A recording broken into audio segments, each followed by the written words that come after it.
Really. And like I said, the Tulane...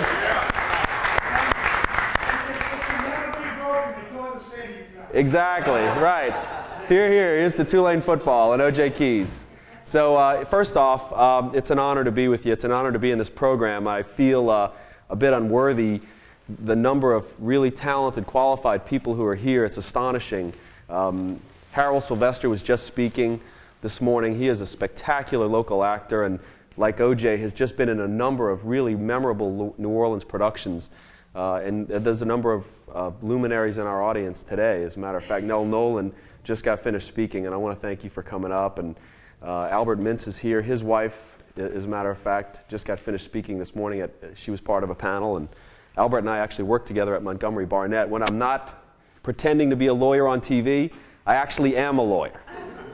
So I'm here to talk about the New Orleans Film Festival, and we can actually talk about a number of subjects. As O.J. said, I started off as an actor, and I started on TV as a kid. As a matter of fact, with Albert's wife, Linda, on Romper Room, on a number of stories, and did commercials as a kid. There was a first commercial I did, which helped pay for part of my Tulane education, was the Libby's olive commercial.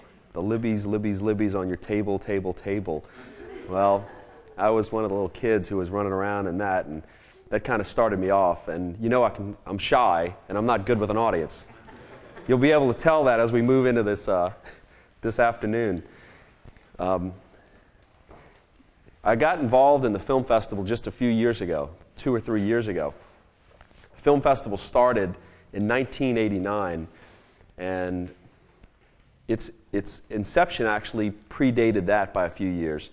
In 1985, let me start this way. There were a group of New Orleanians and some other Louisianians who felt like New Orleans, because of its festival-rich history, should celebrate film as an art form. You know, we celebrate Mardi Gras, we celebrate theater. We have, in fact, the oldest continuously operating community theater in the country, Le Petit Theater. We also have the oldest operating opera in the country, professional or otherwise. We also had, and this is something I just learned recently, the first public showing of a movie in the United States. And does anybody know the name of the theater? Hold on, I got it written down. It was, thank you, I think it was called the Vitascope Hall. Where was it? You know? Yeah, anyway, it was the Vitascope Hall. It was spectacular. The first film ever shown in the United States was shown here. And so anyway, with that kind of rich history, some folks, New Orleanians, decided, why not put a film festival together that celebrated, did what we do best. We throw parties. We love to throw parties about ourselves. And we all love, really, we all love going to the movies. That's how it started. There was one, I don't know if that was the one at West End. Oh, was it all the way out there? I don't know if that was one too, but I think in reading there was one out there. If anybody has their laptop with them, you know, you could do a Google search for Vitascope. Okay, good. Well, Vitascope was the name of it, and I'm sure we're all going to hit our computers later today and find out exactly where and when that first showing was. But in 1985, Louisiana also had the distinction of being at the forefront of the independent film industry. There was a first-time director, a novice, a guy who had shot some commercials, whose dad was a professor at LSU named Steven Soderbergh. And he had a bunch of friends, and they teamed up, and they got this crazy little video story together, Sex, Lies, and Videotape, and he filmed it for under $1 million. And he had a spectacular agent in Los Angeles, and that agent in Los Angeles got him incredible hype and publicity, and his movie created this maelstrom of independent filmmaking that's still rattling the film business as we know it. In 1986, Taylor Hackford, who was a successful Hollywood director, came here with John Goodman and Dennis Quaid and filmed a movie in Baton Rouge called Everybody's All American. Well, John Goodman liked the place so much, he met a girl from Bogalusa, he gets married, he stays here, and Taylor Hackford buys a house in the French Quarter with his wife Helen Mirren. And the year after that, Francis Ford Coppola is here with Nick Cage, who's on a drunk. Well, let's edit that out. He's actually on a vacation and experiencing Mardi Gras for the first time, finds a place in the French Quarter and bills it. And I wish Stephanie Dupuy were here. She was actually part of this when it first started. She was, I think, on the panel before mine. But there was a real confluence of filmmakers and film industry executives who were kind of converging on New Orleans in the late 1980s. And they decided that New Orleans probably was a good place for a film festival. Not a Hollywood-style film festival like Robert Redford had done in Utah, and not an international film festival that existed in Cannes and in Montreal, but something that celebrated the stuff that Steven Soderbergh had done.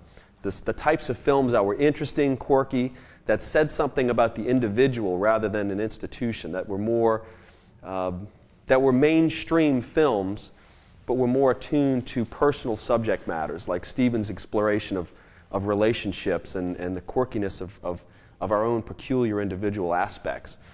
That was the goal. I think it actually had some, you know, every mission statement of every nonprofit has to have its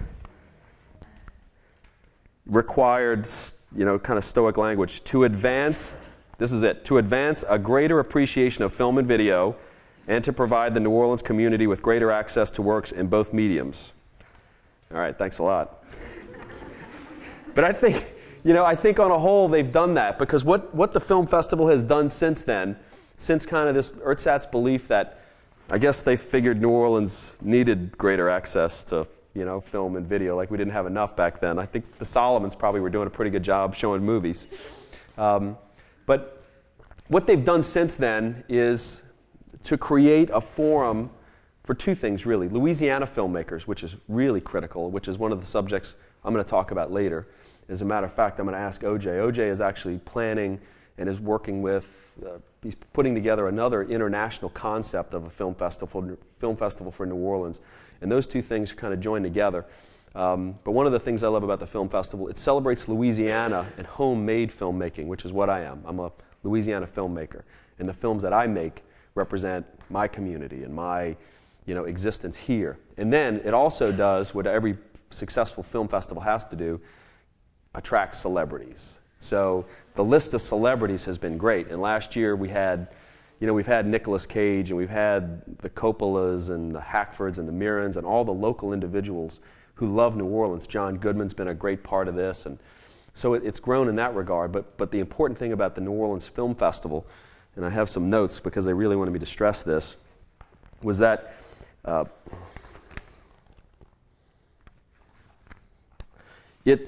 have to read this correctly. No, I'm kidding. But it does. It was actually designed to celebrate New Orleans film and Louisiana filmmaking. And I think 2 or 3 years ago, maybe 3 years ago now, in 1999, it was awarded the Mayor's Arts Award. And for the institution, and this is kind of, by the way, this is who got me started in acting when I was 4. This is Linda Mintz.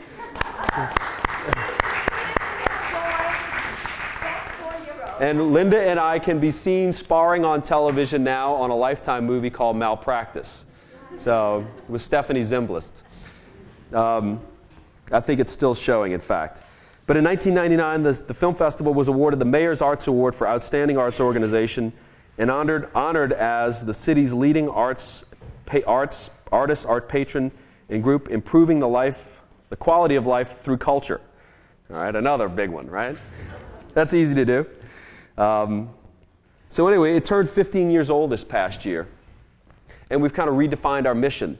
The film festival no longer wants to be this grandiose thing about, you know, giving theater or film to New Orleans. What it wants to do is encourage local filmmaking and support local filmmakers. And there was a young filmmaker actually who was at the last panel who left me his name and address, because what they want to do is now we give awards for Louisiana filmmakers. And by doing so, we give a format and a venue to people whose films would never otherwise be seen. Sometimes, actually, they give them a shot to have, as a matter of fact, it was David right here who gave me his address, who have the opportunity to have their pictures viewed by 8,000 or 9,000 attendants and 5 or 6 showings. A little bit of technical information about what the film festival is. 500 or 600 submissions for films, 80 get accepted, and they're shown over 6 nights to a crowd of about 10,000 people. That started in 1989.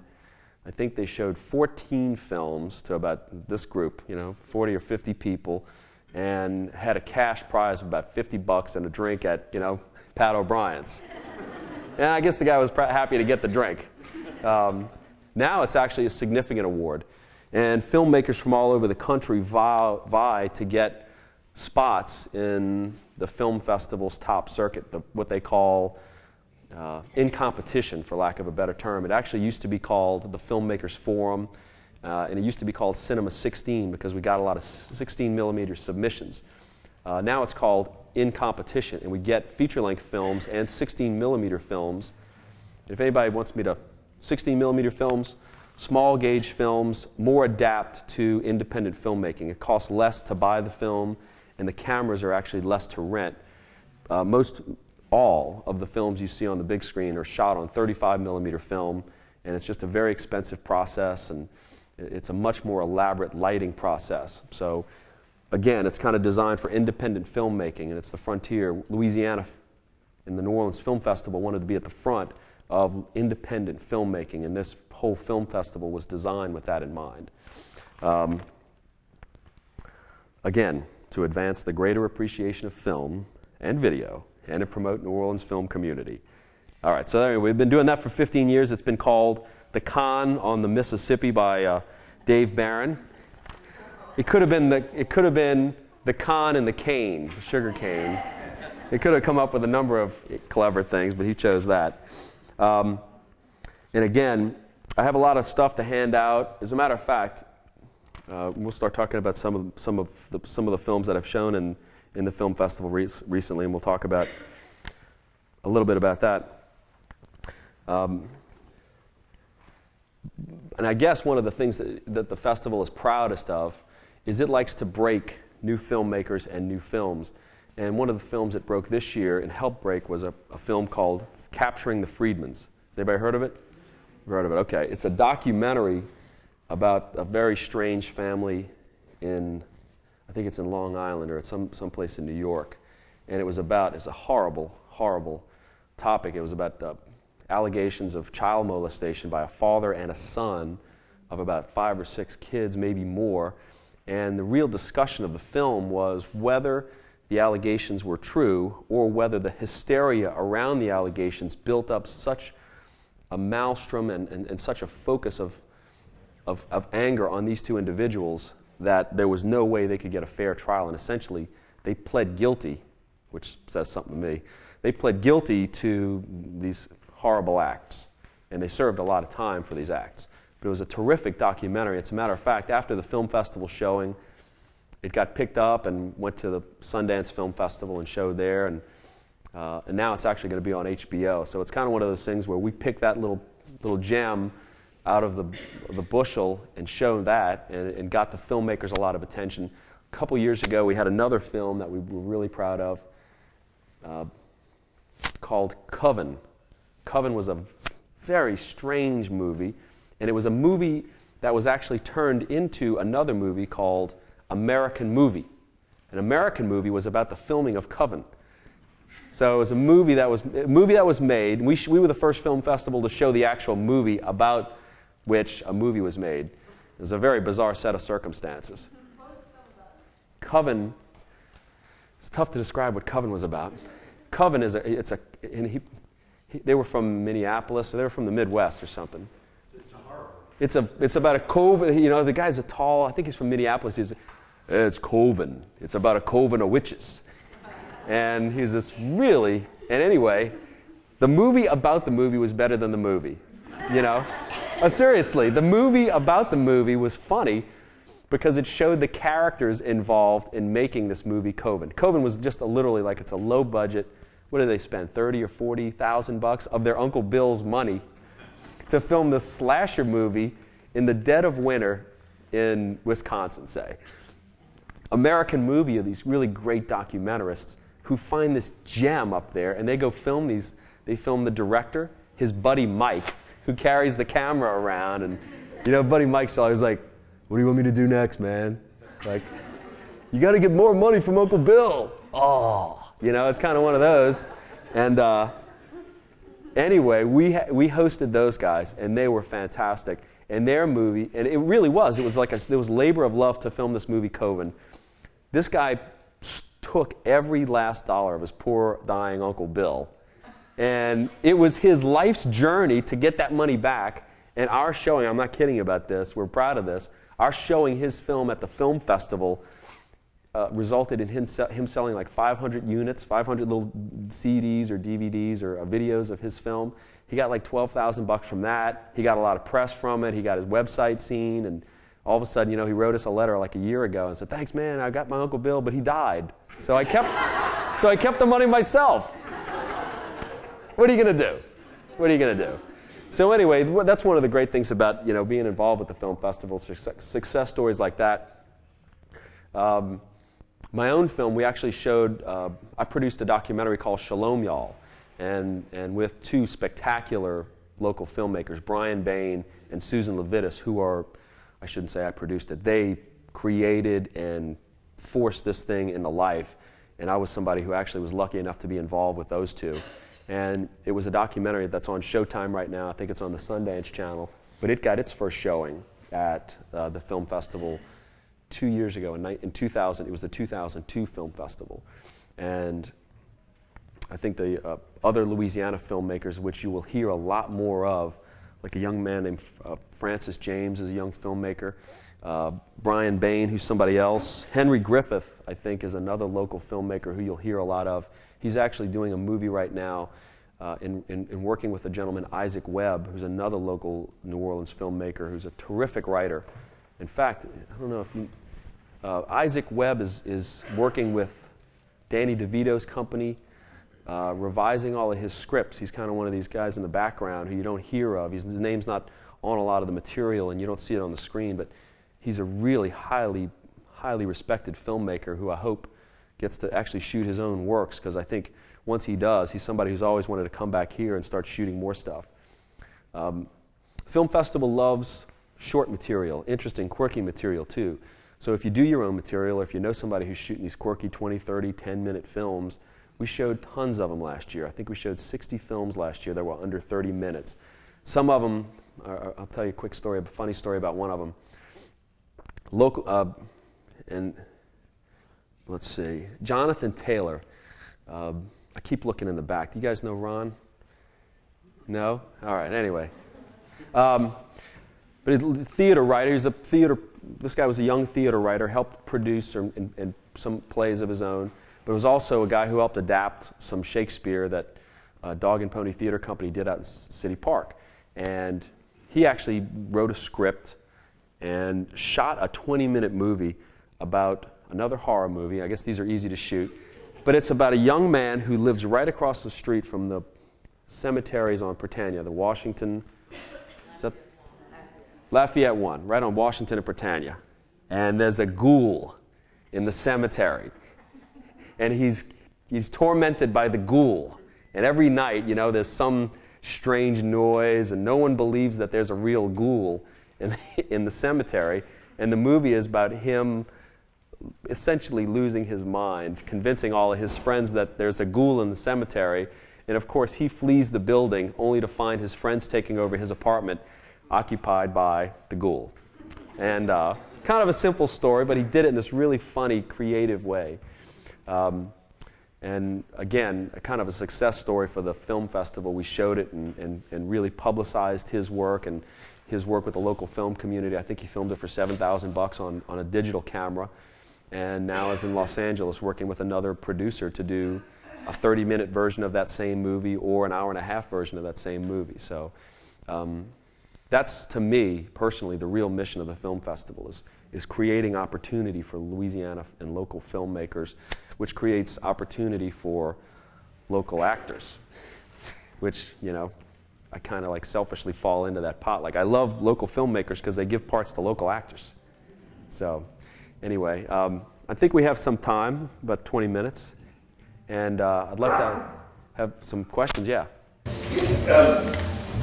You say, use the word film, but I mean, you get submissions on video? Or? Yeah, in fact, the submissions can be done There's an application process. The website is neworleansfilmfest.com or filmfest.org, either one. And there's an application online. And the submission can be on either video or DVD, whatever your format is. And they're acceptable in all manners. And I know you shot a film. Yeah. Absolutely, fantastic. Well, really. And there's a format specifically set for Louisiana filmmakers, but it's not restricted to that. So, in fact, I want you all, there's a couple of, anyone who's interested, there is the application process that I left some flyers on the piano. There's a competitive division, the Louisiana Filmmakers Division, the narrative feature division, narrative short, documentary, experimental, and animation. And animation, I got to tell you, is one of these fields that has exploded. You know, people with computers who are creative using these graphics design programs are amazing. And it's, you know, when you just read about the paper, at the highest level, there's Disney and Pixar. And those are two titans fighting for the top of the industry. Well, I got to tell you, at the lower end, at the independent film level, there's a tremendous amount of fantastic material out there. A lot of it that can be accessible through the internet. So you can see these incredibly creative filmmakers exposing their works to us for free over the internet. So anyway, the process that you can apply right up there. Yes, ma'am. Well, opportunities also involve financially, right? What are the financial aid that you have in Louisiana for filmmakers? For filmmakers, the state doesn't actually have any financial aid for filmmakers. Although, if you're a nonprofit, there are grants available through the Division of the Arts and the New Orleans Art Council. Those are done on a project-by-project basis. And those can be applied for. You can go online and actually check ldoa.org or Google Louisiana Division of the Arts, or it's administered through the Louisiana Arts Council. But you have to be a nonprofit, and you essentially have to go through the process of applying for state aid. There are other tax incentives that are available for films above a certain budget. And if you qualify for those, you can get tax incentives that the state has just started to offer. And everybody's been reading, there's an article in the paper today about a film company, Lionsgate, which is an enormous independent, they call it a mini major, but it's an enormous filmmaker who's down here now filming a movie, and they just happened to hire me, by the way. Which means they're really intelligent and good to do business with. Anyway, they're going to do one film here. They're going to actually do 6 other ones, I believe. There's Disney, who I spoke with someone last night. Disney is actually doing an after-school movie called Stuck in the Suburbs. It's kind of a kids' feature. And after that, I think they're going to do 5 or 6 more Disney projects. Feature films, some TV shows. There's a local filmmaker who probably, I wonder if Al Salzer, everybody know Al Salzer, whether he went to Tulane? I think Al did go to Tulane, didn't he? He was in my class. Good. Well, Al is a local filmmaker who has also contributed greatly to the local economy, local film economy. He did 2 or 3 movies. As a matter of fact, Linda and I were in one of Al's movies 2 years ago, and he's actually doing another movie now for the networks, and then he's going to do 2 other independent films. And anyway, there's a lot of film production going on, and just to answer your question, financially the state doesn't give you money unless you qualify as a nonprofit. And I think the competition's pretty tough because not only you're competing with a bunch of other nonprofit organizations, but it's always worth the shot. I'm just curious. Yeah. But wouldn't it be nice if there was a possibility of getting some grants or some foundation to provide for, like you said, the money to buy the material is very expensive, so right. The equipment for the film and all that would help, young people to go there and right. make. Yeah, well, and I will say this, the universities have been fabulous. Tulane, UNO has an enormous film school. Tulane has, and I'm going to ask, matter of fact, can I ask you to answer some of this? Because I know you worked with Tulane to do, he just finished directing, did you write it and direct it? No, Jim Fitzmaurice. Jim Fitzmaurice, who's a spectacular local playwright, and had a great write-up in the New York Times this last year about one of his plays. Wrote a script that Ron directed.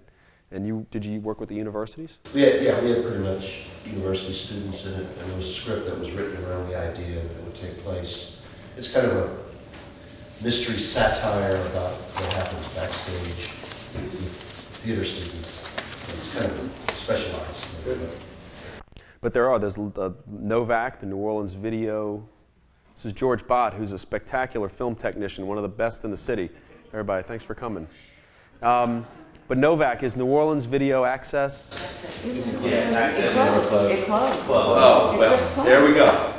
It just closed. I'm dated and dusty on that material, so don't fight on that. It is? Yes. Good. Right, but there are facilities out there that you can use if you're, in school or just kind of getting started. You may not need the high-end 35mm camera.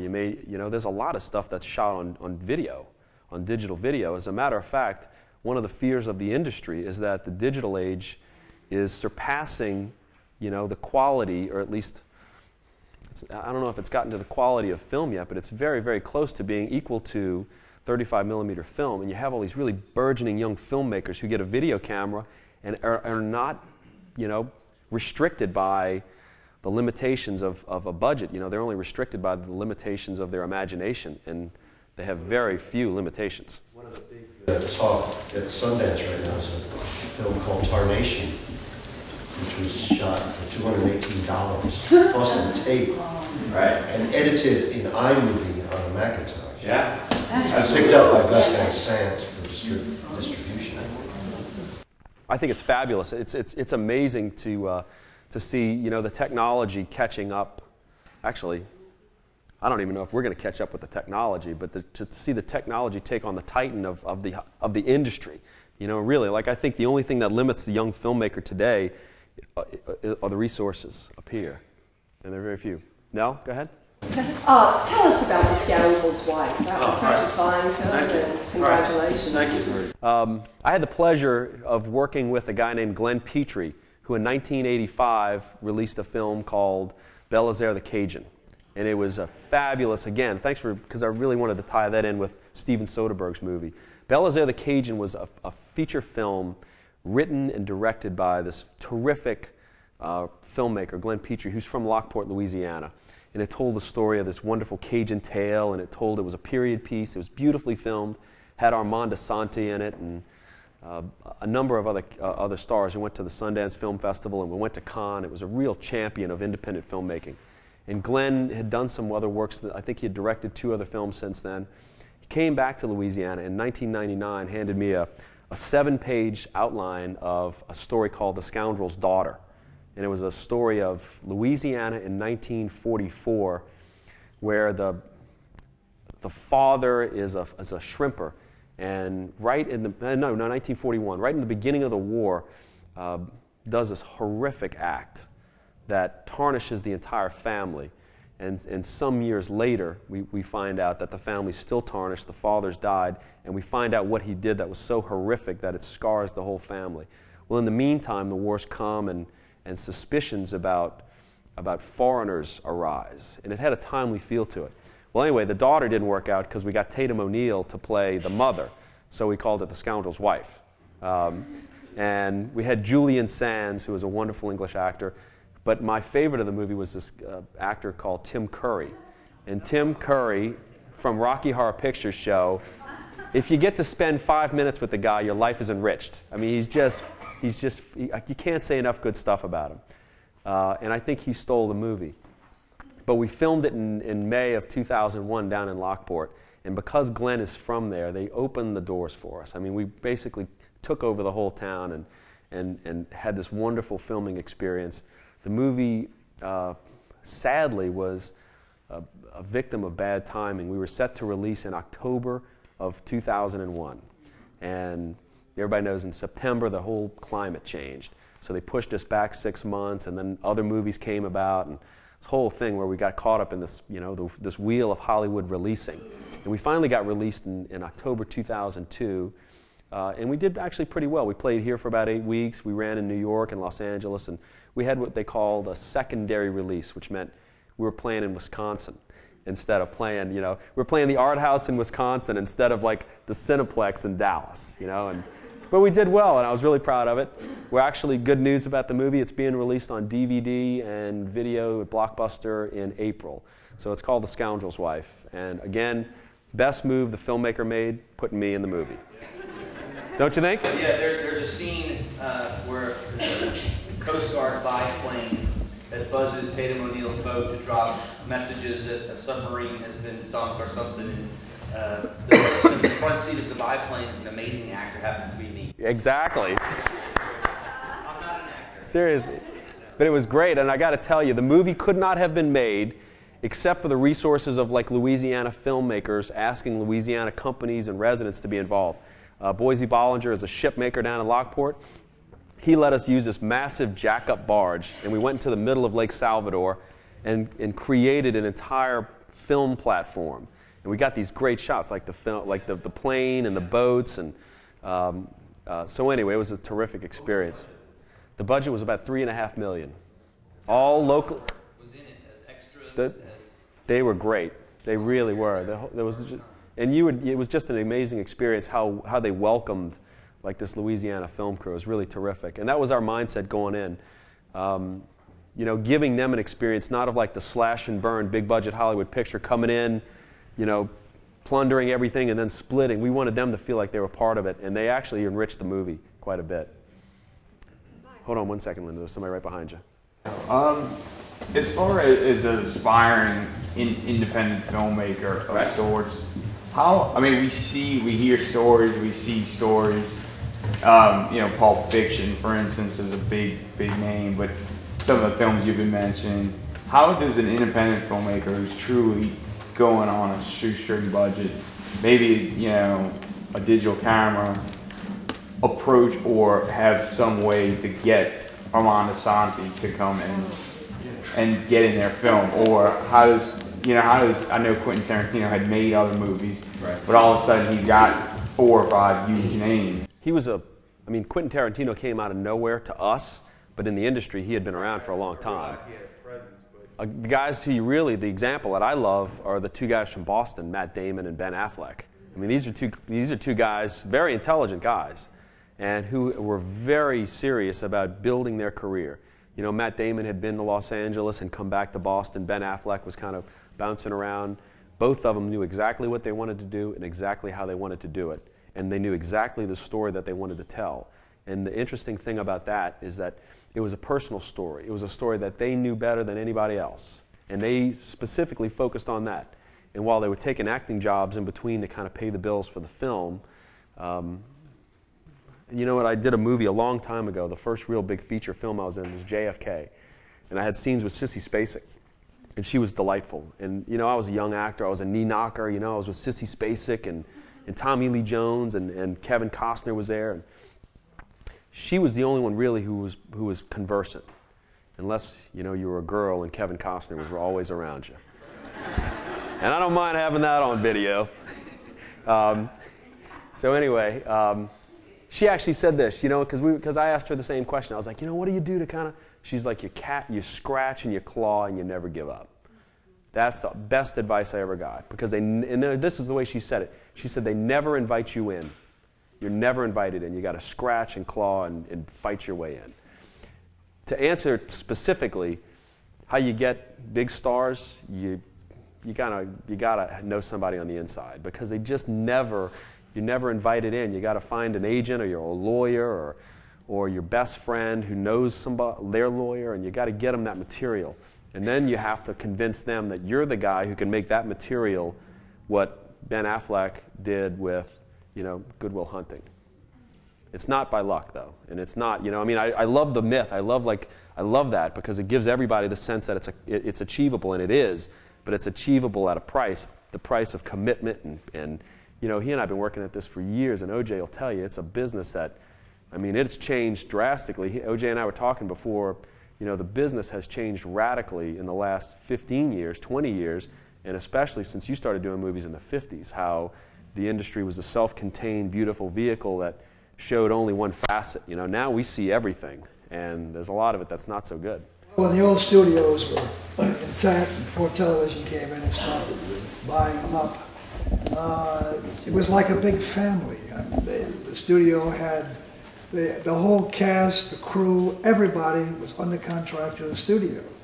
And then when the studio started selling, when television was taking over, then it became an entirely different business. And they just don't, how can I put it? They don't make the Clark Gables and the Tyrone Powers. They don't make them anymore. And some of the beautiful, beautiful ladies, because the studios groomed these people and made their names and built them up and made them successful. Out there, they don't do that anymore. I'm not a cynic. I'm actually a very hopeful individual. But I spoke to somebody the other day, and it was a horribly cynical comment about what the top of the industry, the corporate level that owns the Hollywood industry today. And I know I'm veering off the subject a little bit, but it got to the point where this is the comment, that it didn't matter if you were making movies or selling T-shirts, that there was the bottom line figure that you had to worry about. So you didn't spend the time to develop the material like you would in the past.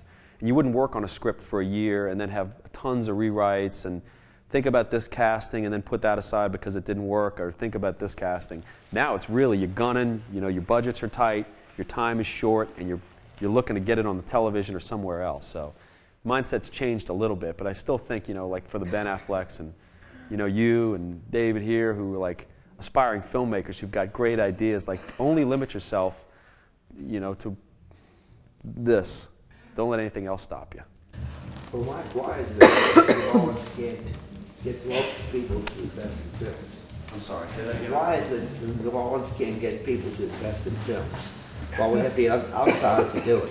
Well, that's changed too. When I've actually started producing films, and George, maybe you can talk about this a little bit too. He's been involved. Like the film industry is still very new here, and when I started putting films together, the only people who really wanted to participate in financially with me are people who I knew who were dumb enough to like risk all their money or that small amount that were needed just to essentially throw it away because they didn't have any understanding, and I didn't either, of the terms and how the movie industry worked.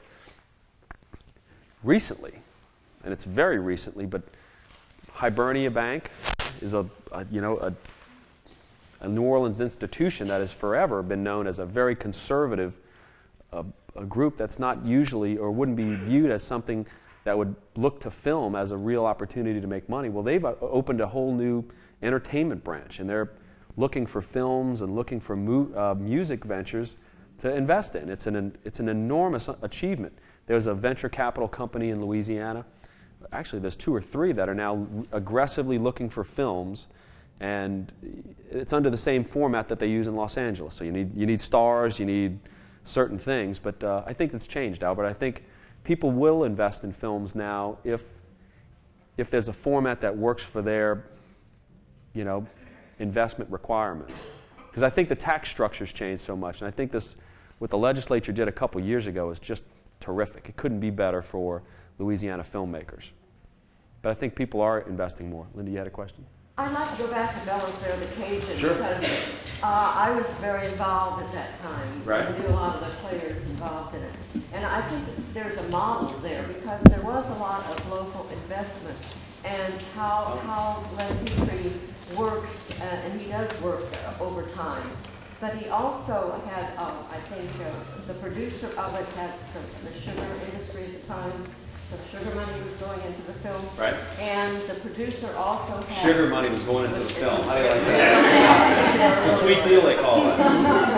And because the fellow wanted to be an actor, and he was out in L.A., right. And he made a lot of the connections. It's like if you have a script that an actor really believes in, a lot of things can be put aside, and I think that's how they kept the budget low. Well, we did that with Glenn. Glenn, The Scoundrels Wife was the first film, and maybe it was Glenn's second picture, but it was the first film financed completely, produced completely, and shot completely in Louisiana. We're really, really proud of that. And again, we had venture capital.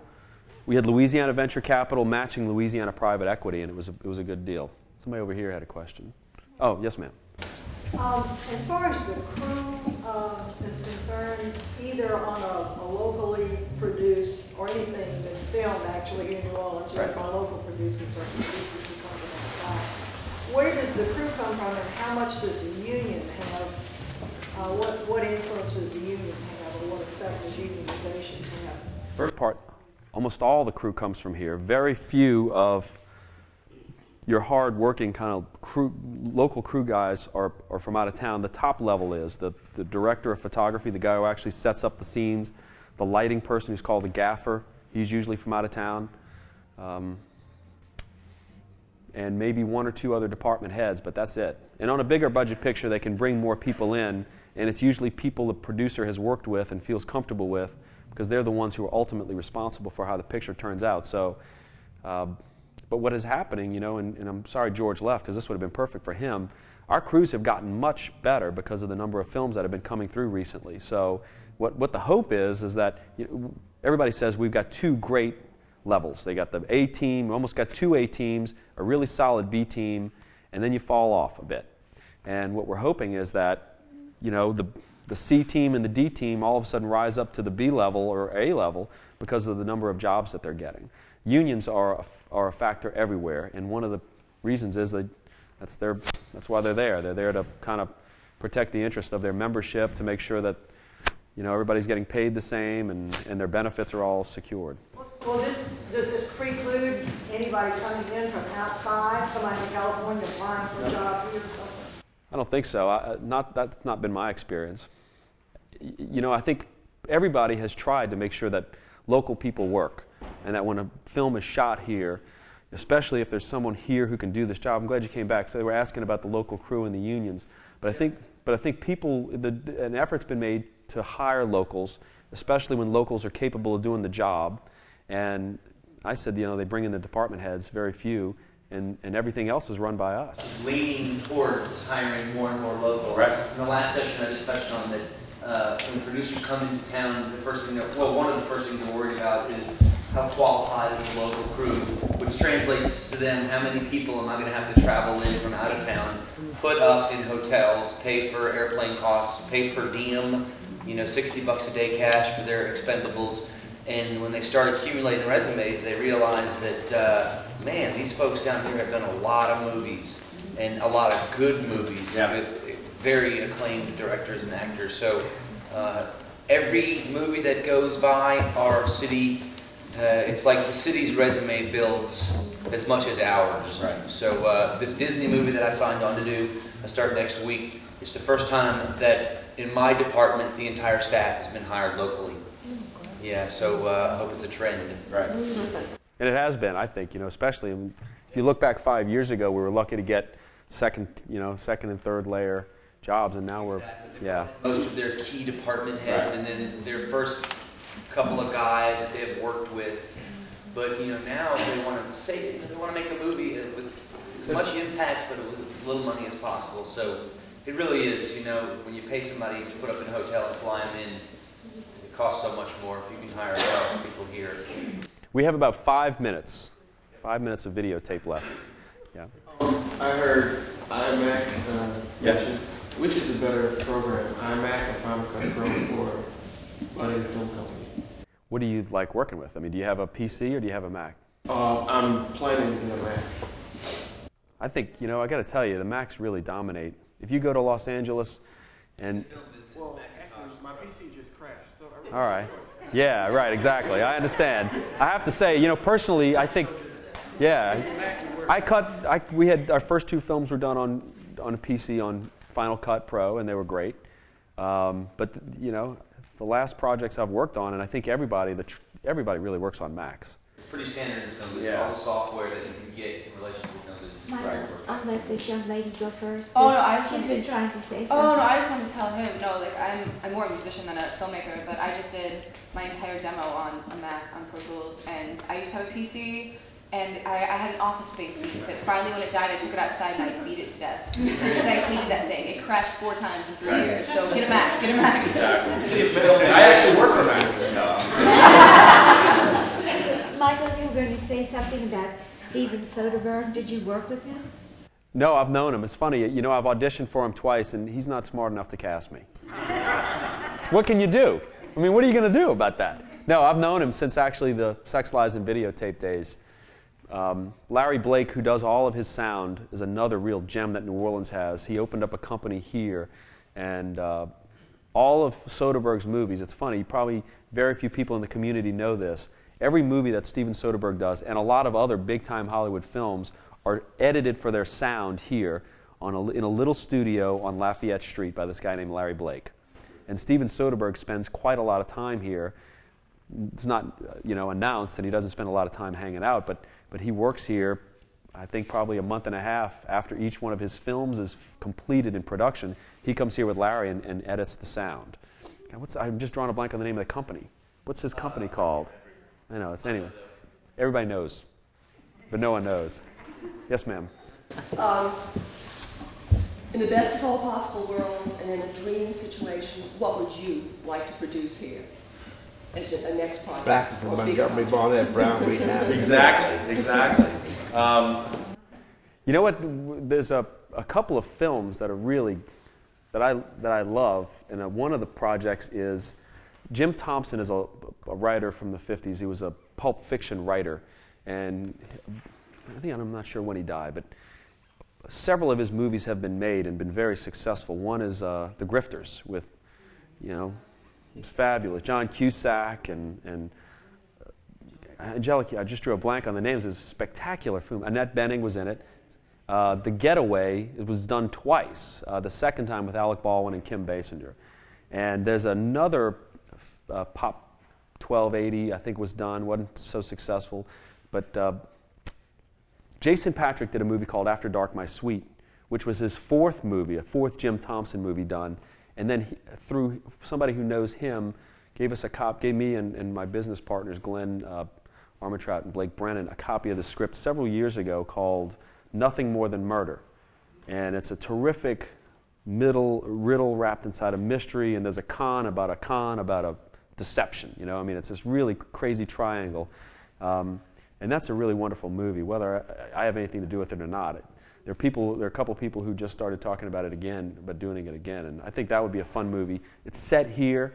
I don't know how Jim Thompson knew about New Orleans, but he's got this great feel for the New Orleans of 1950, 1952, 53, or something like that.